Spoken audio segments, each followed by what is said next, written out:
Okay, everyone, welcome to another video going through this week's descriptive writing exam preparation homework. We are slightly oddly on week 8, just because of how the weeks have panned out with the exam preparation booklet. So we're looking for the image of Venice and the gondola and so on, which I'll show you in a few slides' time. I should also apologise for this slightly nasal vocal performance. I'm not feeling 100%, I've got a bit of a cold, and so apologies that my voice isn't quite as beautiful as it normally is. So, starting with a reminder of the golden rules, really, that we need for our descriptive writing. We write in third person, not first person.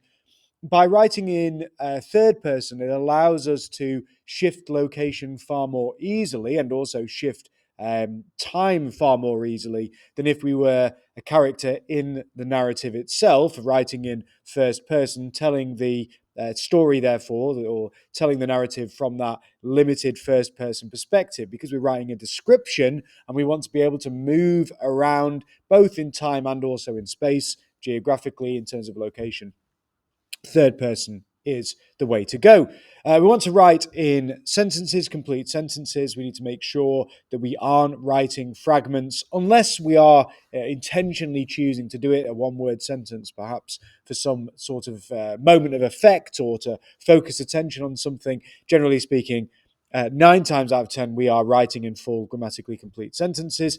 And likewise, we want to maintain the past tense throughout. Again, it's easier to do that rather than randomly shifting tense and therefore confusing the timeline of our writing and therefore confusing the reader.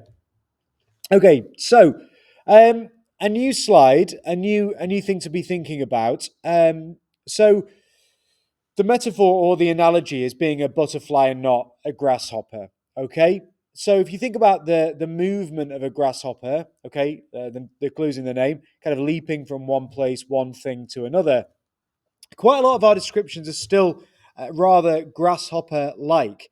So what we're doing in our descriptions, and we want to avoid this, is to hop rapidly from one detail to another.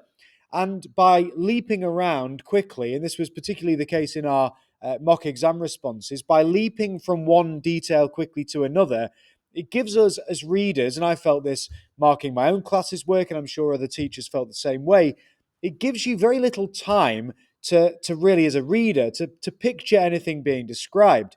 It creates writing, therefore, that can feel very rushed, rather jumpy, unfocused, incoherent. It can feel that we're quite randomly leaping or hopping from one detail to another.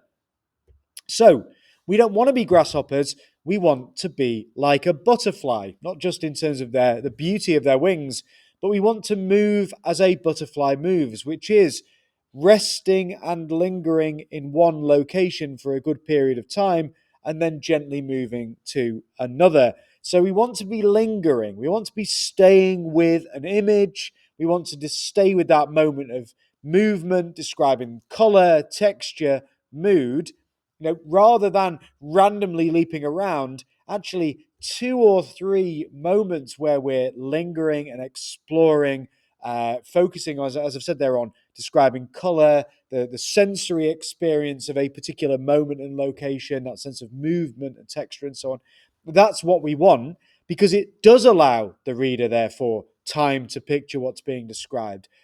The result of that is that our writing feels immersive, it feels vivid, it feels controlled. So remember, this is our mantra, our motto, our saying: we don't hop, we hover. Okay, we don't hop around, we hover in place over a particular moment. And you'll see that there's not a great deal of hopping in the sequence that I'll be describing to you shortly. Now, generating ideas. Okay, we go through this sequence. Typically, this is the point where students skip the video. I know that from the YouTube analytics. We're like, no, get me to the sentence scaffolds. I'm afraid that's not going to be the case today. I want us to think very carefully about these 4 steps. It isn't exciting. It's not going to let you kind of rush through your homework, but it's actually going to pay dividends when you are actually in the exam because you'll have a really clear process, way of thinking, a set of habits of mind to work through to deal with the stimulus image and actually generate some interesting ideas. So the move is from literally what can be seen in that associative direction that we then sequence and order. Okay, that's what we're going to be doing now. So what can I see? So if I'm looking at the image, again, if only you could do this in real life, let me shrink the size of my head. Okay, so what can we see? Well, we can see a narrow canal in the image, okay, and it's stretching off into the distance, and we see rows of buildings on either side of the canal. I'm looking at that thinking we're probably in Venice. We can see soft reflections, particularly those sort of sunset colours. We can see that rippling across the water of the canal. We can see a boat in the middle. I know it's called a gondola, gliding forward, gliding up through the canal with a single figure stood in it. We can see around the edges of the canal boats moored. I can see in the middle of the image, we can see the sun. It's relatively low in the sky. The colours of the sky and its position in the sky leads me to believe it's setting. Thinking of the colours, you've got the kind of warm golds around the sun, and then we've got the contrast between that and the cool blue of the water itself. So that's the image. We're in Venice. I can see a boat, canal, boats moored on the sides, buildings on either side, colours of the sky, setting sun. So that's like literally what I can see. This is the really crucial step. We move beyond what we can see to what we can feel or associate with the image. So I'm a bit looking at the image. I already feel kind of calm, peaceful, feels sort of dreamlike, relaxed. The setting sun, I'd start to think about the end of the day, obviously the onset of nighttime, the associations maybe with night, the sense of endings, the end of the day, we link to endings in life more generally. Knowledge of Venice. So I'm also thinking, okay, well, what do I associate with Venice? Well, I know that Venice, I've never been, but I know it's kind of beautiful place, amazing kind of culture and history, the beauty of the architecture and the buildings. But I also know that Venice is actually quite grimy and dirty and has a darker reputation. I know that it has sort of issues around tourism and the management of tourism and the damage that is produced by tourism. But I also know that Venice as a location is sinking, or perhaps more accurately, that sea levels are rising. So I also know that this kind of beautiful, tranquil, serene image maybe doesn't quite fit in some ways with the reality of Venice, which is that the whole place is under serious threat. In fact, I can start to feel a sense of contrast. The beauty of the location as it's depicted here contrasts with its sense of impermanence. That is, I know that within a century or so, that the area, this location, is going to be beneath the sea if sea levels continue to rise as they appear to be rising. So, okay, that's kind of interesting to me. You can see that's not in the image. It's not literally in the image. It's something I've associated with the image, and I think that's going to give me the opportunity for quite an interesting sequence and description more generally. So, Venice. I'm going to start in a way that's maybe surprising. I'm going to have Venice under the water.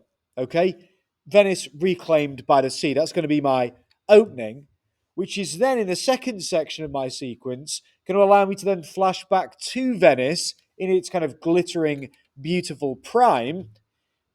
But then in my third section of my description, I'm going to have Venetians, that is, a residents of Venice, battling with the rising water. So I've got the opportunity for a section of my description there that's going to be full of movement, fear, anxiety, kind of action. It's going to really allow me to show something perhaps of a real kind of contrast with the sense of stasis, the sort of static, reclaimed by the sea opening. And then at the end, I'm going to return. So I'm going to employ a cyclical structure and I'm going to come back to underwater Venice. And obviously, I can really dive into, pardon the pun, dive into the idea of nature sort of thoroughly reclaiming the city, those grand, almost kind of palatial palazzo buildings, fish swimming through them. The canals are these kind of huge underwater sort of waterways.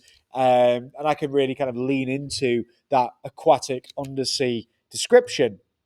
So the tone then Well, the tone's going to be one of that sort of rather melancholic focus on loss of fragile beauty and permanence. Some real overlap with the tone that I've employed in other of our weekly descriptive writing tasks. I know that the tone will shift in that third section where we've got the sense of struggle against the rising waters of the sea. So there's going to be anxiety and fear and panic, perhaps. But also, maybe in that final paragraph, great admiration and respect for the power, the sublime power of nature. So, yes, there's going to be tension. Yes, there's going to be struggle, but there's also going to be moments of stillness, serenity, and beauty. So, I know I can really sort of vary my tone depending on my particular focus and the sequence I've employed. So, that's my idea. So, 4 paragraph plan: submerged present, flashback Venice in its prime, section on struggle, pumps failing, flooded streets, and so on. The idea that the Venetians are fighting a losing battle, and then that return back to the kind of drowned present. Palazzos covered in algae, fish kind of swimming through the canals and so on. Life underwater, aquatic life, reclaiming the sunken city. Okay, I think that that can be really successful. And then the final slide of this video is the writing cycle. I've given you the sequence, I've talked through my idea, and the writing cycle is obviously on the screen now. What I'm not going to do this week, as I mentioned to my class, I'm not going to give you the sentence scaffolds. I think it's getting to the stage now where I'm going to give you the ideas, I'm going to give you the sequence and maybe some suggestions around tone, but what I don't want to do is give you a really heavily scaffolded piece now.